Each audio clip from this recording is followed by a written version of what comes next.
Good morning. Good morning. Welcome to Convos and Coffee. I am going to add our guest right now. One moment.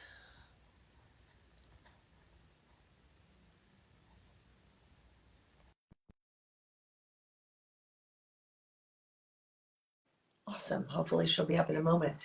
Thank you guys so much for tuning in. Hi. Hi from Germany. Hello. Hi, everybody. Good morning. Hello. Hi. There you are. Yes. Hello. Can I hold on? Dr. Dixie. Can I say Dr. Dixie? Sure. Good morning, Dr. Dixie. Thank you so much for tuning in. I want you to adjust your camera a little bit because we're having a hard time seeing you, or just sit up into it so we can see you a bit better. There we go. Good. How's it? Hi. Good morning. Thank you so much for taking the time to talk to me and all my friends from around the world.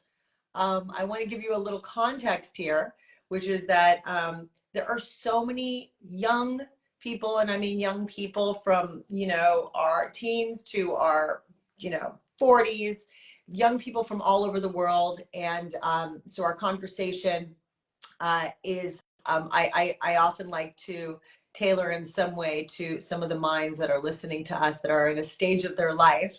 They may not be thinking about the things that we're going to talk about today. So, but I'm so excited, everyone.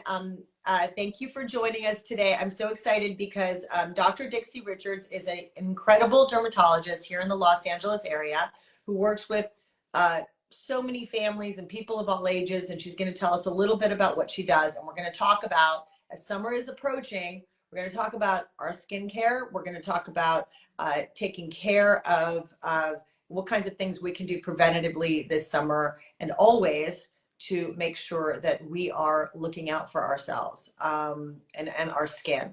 I want to share a personal story, which is that I lost a very, very close friend of mine this year who had a melanoma, so to skin cancer. He was diagnosed with a melanoma when he was 39 years old, right at the start of the pandemic. Healthy, vital young man. He was incredible.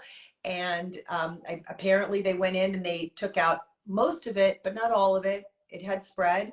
And so over the course of the following 3 years, he fought a really difficult battle for his life. And so that was really, I had already started taking care of my skin at a young age, and just in terms of, I'm fair skinned and I have freckles, and I was always told to just be careful.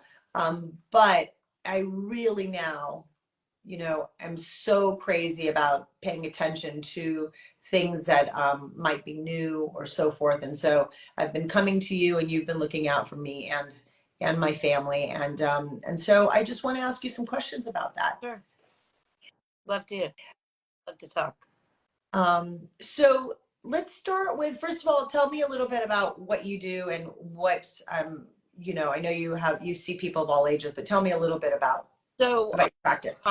Yeah. So actually, I went to medical school in the Midwest. And then when I was in medical school, my dad actually had a melanoma. And at that time, it was kind of mismanaged. And he was told he was going to die and all these kind of things. And so I got interested into it. He did fine, but it care of well. They did a wide excision.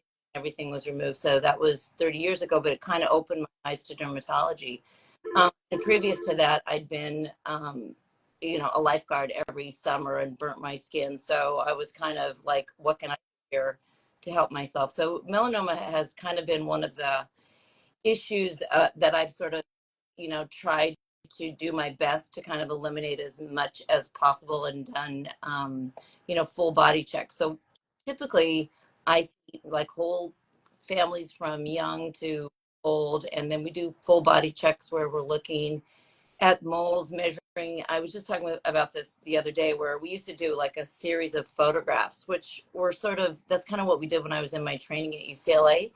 And now we have a lot better methods of sort of identifying like early moles that are starting to change. There's like a DNA test that we do that's sent to a specialty lab that tells us if there's different genetic mutations in the mole that might predispose it to have a melanoma later on.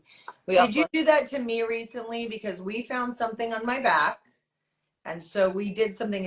Was that something that you removed and then you send to a lab and then they look more into it to see if there's something there? It depends. I You might not remember, but depends. Like if it's in a key cosmetic, first of all, if it looks really obvious, then I'm kind of like, this needs to come off. right. But a lot of times with moles and in the early stages of melanoma, which is really when you want to get it taken off, the changes are subtle. And so a lot of times I will, especially in a woman's body or in a child or whatever, do the DNA testing, which gives us a good idea of what's going on. So there'll be, you know, a modification of the DNA test saying there's one DNA enzyme, one DNA genome that's been changed, or multiple, and if it's multiple, how far advanced is it? So if we have that information, and if it's very far advanced, I'll send them right on to a melanoma doctor. Or if it's just in the earlier stages, then I'll say, yes, this is definitely one that we need to take off. Let's take it off completely, get a nice margin so that we don't have to go re-excise it. So it sort of helps prepare the patient, and also it eliminates unnecessary biopsies where you're just not, well, I don't like the look of this, I don't like the look of that. And patients are sort of, you know, at the mercy of the dermatologist. And so I think it's a wise thing. We do have the ability now to kind of know before we even take it off if there's a high likelihood that the mole's one that should indeed be excised. So some of the things that you've, and then I also want to ask you about you know, birthmarks and sort of knowing between a birthmark and a mole that's changing. But some of the things that we look for are a very, very dark color, right? Compared, and when we look at our moles, anything that's very, very dark compared to anything else Right, that's on our body, right, correct?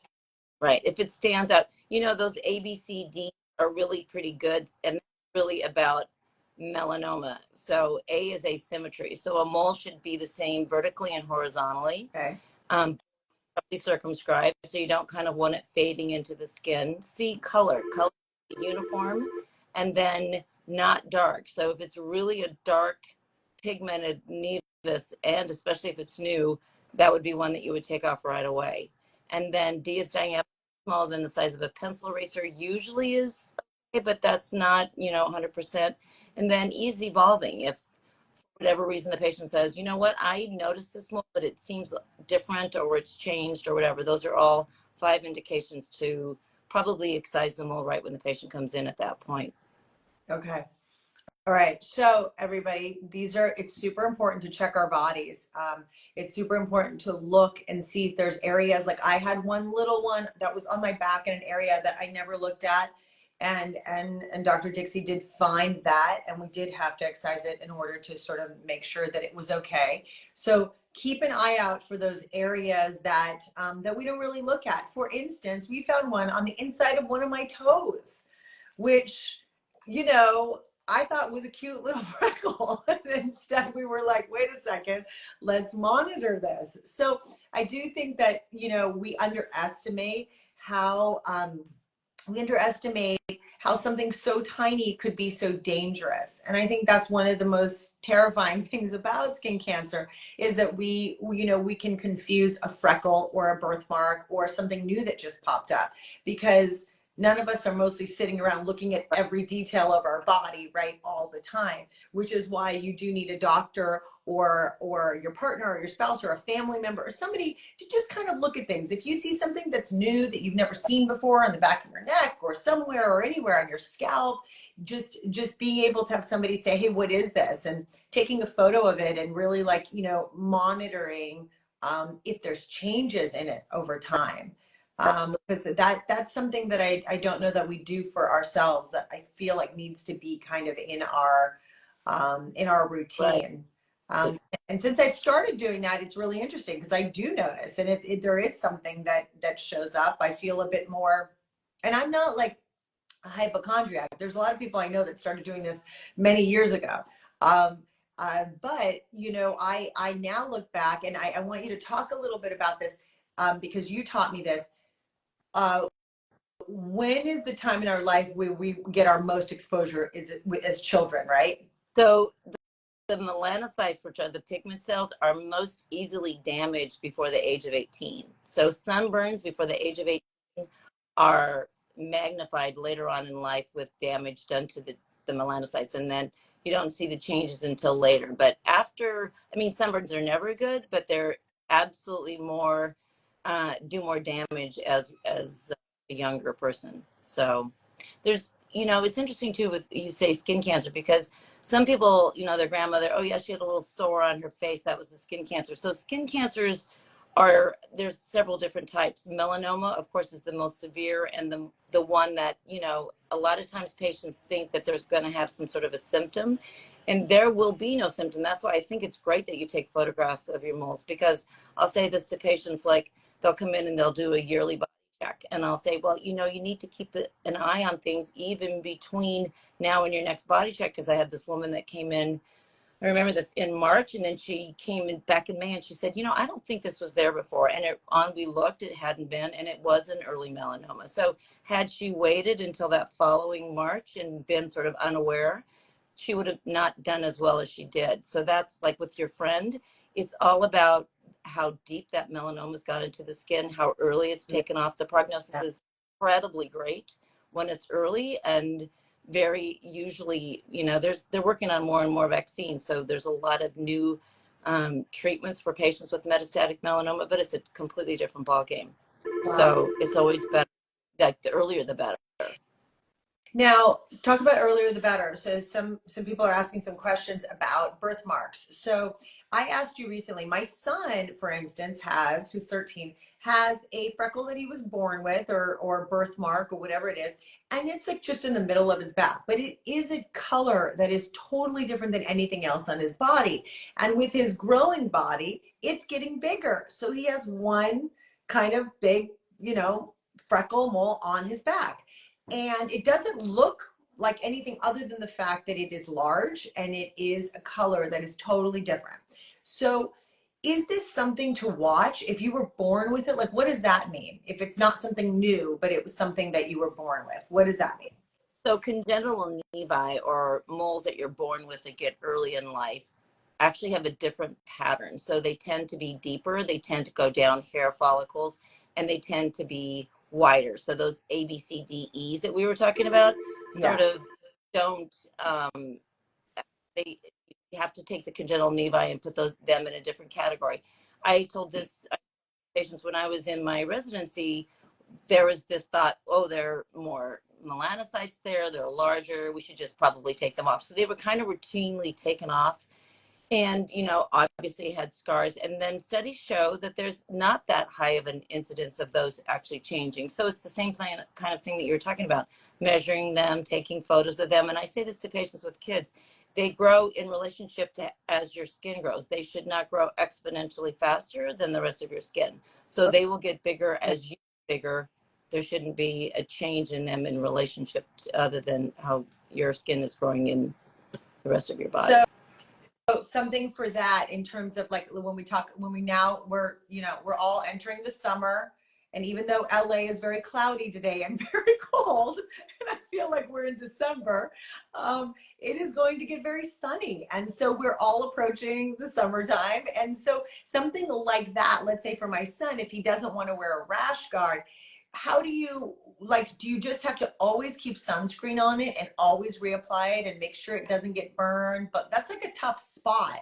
So can you give us some helpful hints on some ways, to preventative ways to sort of, you know, take care of ourselves on the daily? And also my other question too is like the scalp. How do we protect our scalp from getting burned? Because that's also an area. So certain areas, let's say, that are harder to look after, like the ears, for instance, very sensitive part. We don't think about them. Mm-hmm. Do you do sunscreen on the ears? So can you tell us a little bit about that? So personally, I feel like physical blockers like hats, rash guards are always better, because you don't have to worry about the life or how long that sunscreen is like beneficial to the skin. Yeah. A lot of people put a sunscreen on first thing in the morning. They're like, okay, well, like I'm covered.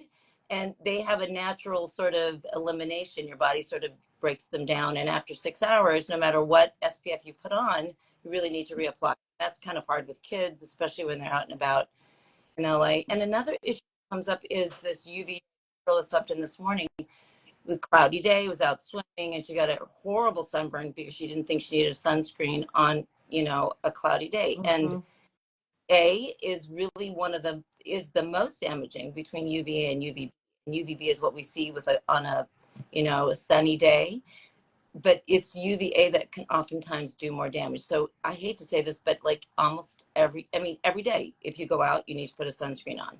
And then I usually recommend thinking just about, if it gets into their head, then they're usually aware of the fact that their sunscreen's not as beneficial. So after 2 hours, your SPF roughly goes down about 50%. So if you start with a 60, then you're at a 30. And as long as really a 30, it's blocking enough rays. But the longevity of that sunscreen is also something that you have to consider. So you need to think about reapplying, or at least they did a study and they found patients who were aware of the fact that their sunscreen was no longer working, sat underneath the shade, walked in a shady part of the street, stayed underneath an umbrella. It's like things that you can do like that are also beneficial. I mean, most young kids are not thinking about that, but as parents, that's a good idea. And yes, ears are really important because it's really thin skin, and there's a lot of issues that happen later on due to like inappropriate sunscreen use or not wearing hats. And I think scalps are tricky because nobody wants a gunky product in their hair. And, No. and I also tell patients, especially women, flip your part, use it to another side, do it to another side, try a different style. That same part in that same location is usually where precancerous lesions begin, then superficial skin cancers from the sun, not like the melanomas, Sasha, but more of the basal cells and squamous cells that are the sores that come up later as we get into an older age group. Yeah, that's interesting. You're right. Um, the other thing I was going to ask you about that is that let's talk some of our favorite sunscreens. So I'll tell you two products that Dr. Dixie gave me that I use every day. One of them is by SkinCeuticals. So this is the little the CE Ferulic. So what is it that you love about this product? So that product has been around for 15 to 20 years. And one of the problems with the cosmeceuticals, we're just inundated with different creams, lotions, and advertisements, has there been independent research? Has somebody proven outside the company that this product actually does something? And that product has independent research. So not funded by SkinCeuticals. Studies have shown repetitively that patients who use these type of antioxidants, they're really blocking the sun in a different way than a sunscreen, and allowing their own skin their own skin cells to repair itself, which is what happens as we get older. Our skin repairing just, gets further and further behind. So using an antioxidant, which is key, is a product that will help you repair your skin yourself. And then if you put a sunscreen on, it's like you're preventing damage and repairing damage at the same time. So that's great.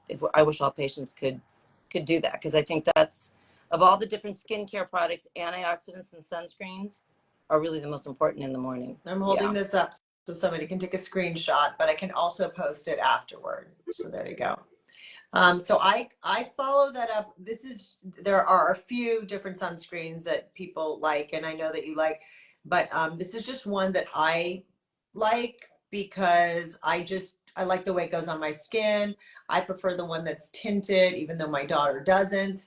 I don't know why. I just it's smooth and it doesn't make me feel like it's like some thick mushiness on my skin. And so I like it. It's very moisturizing and I use it all the time. I think that's a great product because it's got zinc. So the natural sunscreen are zinc and titanium dioxide. So that's like putting on the earth's element over your skin instead of a chemical. The negative thing about natural sunscreens like zinc and titanium dioxide is that they're physical barriers. So if you're in the water, a physical barrier is not going to work as well. But for the day-to-day activities, that's a great product. So the only time I really recommend chemical sunscreens are when you're going to be outdoors in the water, you're going to be running a race and sweating, then you really need a product that can penetrate down into the skin and gets absorbed by the skin versus sitting on the top. But is there one that you prefer over some of the others? you know, La Roche-Posay has a mixorelin, which is a great chemical. La Roche-Posay. Uh, Yeah.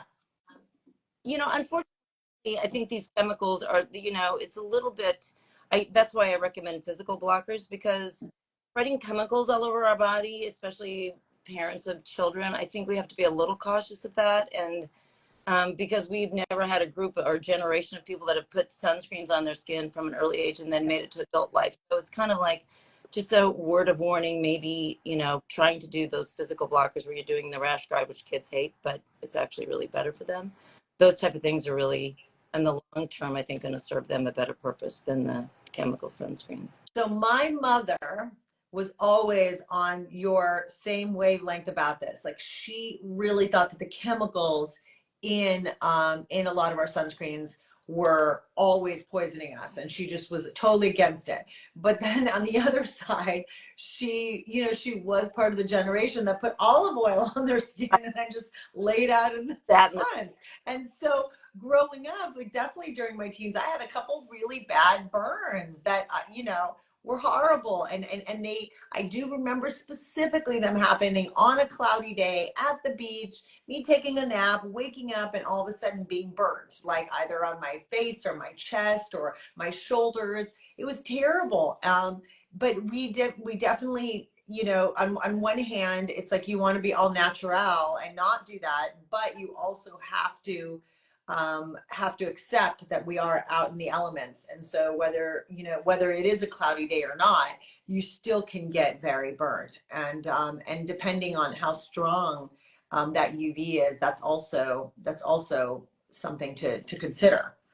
Well, unfortunately, the natural protective layer, like the ozone layer that we had 20, 30, 40 years ago. I remember when I was in my residency 30 years ago, the incidence of melanoma, I think, was like roughly 1 in 100.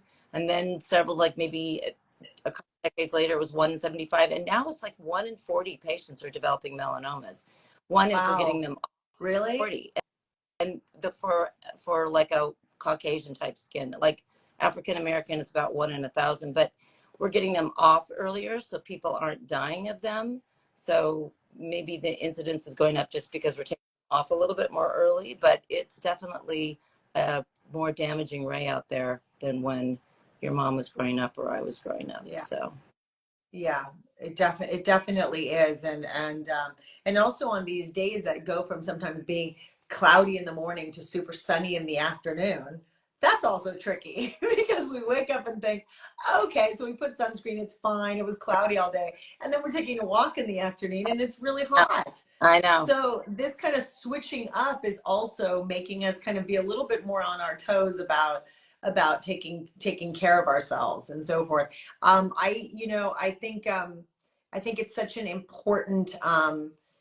important thing to continue to talk about over and over again, because I know that people have heard what you're saying before, but we have to keep repeating it to ourselves and to each other to remind ourselves that it's such an important part of our self-care, for ourselves and our children and everybody around us, because again, it's something that seems so little, and yet to lose one's life over it is devastating. It's just devastating, because had you caught something early or saw it or anything, we do have the tools these days to prevent this stuff if we catch it early enough. Absolutely. And we just don't know. I mean, something so little, like a little pretty freckle, and all of a sudden doing all this danger inside of our bodies. And that's it must be very hard for you also as a doctor to kind of watch that and know that, if you catch it at the right moment, it's fine, you can help, but otherwise patients are asymptomatic, so it's not like it itches or it bothers you. It's like it's totally symptom free. So that's the scary thing. Yeah. It's not like you're going to be attacked. So you have to kind of keep an eye on things yourself and then do regular body checks. Also, there are families of patients who there's a melanoma in the family, like a grandparent had it or mother, father. brother, sister, those patients we know are at a higher risk of developing a melanoma. So those people especially need to have a good body check and at least once a year see a dermatologist to make sure that nothing's changed and everything's, relatively normal. And so there are melanoma families. There's genes, actually. I had a patient the other day that had melanoma. They had tested, I think it's CDNK40, but it's about a 20% increased risk, that genetic mutation, and that had run in their family. So they were testing the embryos for that. So nowadays it's so complex that it's almost like too much. And so I think what we just have to remember is like the good basics. If you put a sunscreen on and you're out in the afternoon, you're walking in the sun, put a hat on. If you can't put a sunscreen on, walk in a shady side. You can walk in the park. I mean, try to do things to prevent that sun damage from hurting your skin. So, I mean, I think some of it's common sense too. It's just thinking about putting it in the back. It's just thinking about it. And I think that that's why it's so important to continue to have a conversation. It's just thinking about it. It's just waking up and sort of going, okay, I'm going to take a minute to look at this and see what we can do preventatively. I mean, when we're young, we're not thinking about a lot of this stuff because we're doing other things. And so it's sort of think like, oh, that's something else. But it is given all the changes in our climate and how hot it's getting and so forth. I keep drilling it into my kids, particularly my daughter, who's older now, and she loves the sun, and she is not freckly like me. She's very olive skinned, so she gets tan quickly. So she doesn't think it's a big deal because it's not like she has, it's not like she's getting she hasn't gotten burned in some big way, but still, I still think that you have to be really careful with it. So, There's this false assumption too, like I have olive skin, I never get burnt. And I say this to patients, and I drilled this into people. It's like the first patient I ever had with a melanoma was an African American woman, and it was on the bottom of her foot. So really, yes, absolutely. So it's like they're not always where we've had sunburns. They're not always in a sun exposed area. So that's a little bit of it's a belief that's not really true. You still are getting damage from the sun, even though you don't see it as much. So nobody escapes the sun damage, unfortunately. So I want to ask you something else. Speaking of like young people and the kind of different uses of products. So there's a lot of products on the market right now and I just want to know your opinion on this, that are tinted with a tan, right? And so there's one that kids have gone crazy for called Drunk Elephant, and it's selling out of Sephora, and it's literally, but you have 9-year-olds using a product that has a color tint in it. Now, my dermatologist from years ago, now you used to tell me when I tried something like that, even if it was an artificial tan or whatever, they had said to me, for my skin, that's absolutely not good for you. Like you are whatever it is that's inside of it is just not good for you. So I stopped doing it. I also noticed that when I did do it, I would get this uneven skin tone. So parts of my skin would, maybe it would look good for a second. It would look good, the tan or the glow, whatever it was. But then slowly as it settled, you get patches of, orange here and not here. And so none of that was appealing to me. So I stopped. But what is with these new products being targeted towards young kids that have whatever ingredient is in it to make them look tan? That can't be healthy? No, there's so much, all the TikTok advertising, and I'll tell you, it's like I say this to patients all the time. That's advertising. That's not science. So yes, younger and younger girls are doing so many different things with masks and products, and it's just it's unfortunate, to be honest with you. I'm sorry that's where we are, because the basic of gentle cleansers, moisturizer, and a sunscreen is pretty much all people need. And I think as we get older, like a retinol, that type of a product is a good idea. But when you're younger, the less is better. It's the whole chemical issue again, that what are we putting on our skin and what is it doing? And the skin is the largest organ of the body, so we absorb it, we metabolize it, we excrete it. It all becomes part of us. So I think parents have a you know, a particular challenge in keeping, you know, a little bit of common sense, or I don't know Yeah. what my No, it's no, no, 100%. I mean, because it's all marketed in this kind of very, you know, sort of non-threatening way of something cute with an elephant. It looks like a kid's product. It looks like some kind of a fake, you know, a children's, not like a real, not like a real product with real chemical sort of stuff in it. It looks like almost, it looks like a children's product, and yet it's not. We're putting it, as you said, our skin is the biggest organ in our body, and we're putting it in just like our body. The same way we wouldn't take, like, you know, I remember when parents made such a stink about, you know, markers that had chemicals in them when we were drawing with these stinky markers. Why would we now actually, you know, voluntarily buy it? It's like $30-$40 a bottle, and we're putting it on our skin. So yes, the big warning on that. That's just not okay. So yeah, fortunate. yeah. Well, I'm so grateful. Is there anything that you want to add that we need to know? I mean, I don't have that. That's what I wanted to cover with you today. I mean, there's so many things I could ask you about. We can go into, I don't know if anybody else has any other questions. You're welcome to write it in. We did have one question about birthmarks. Are birthmarks dangerous?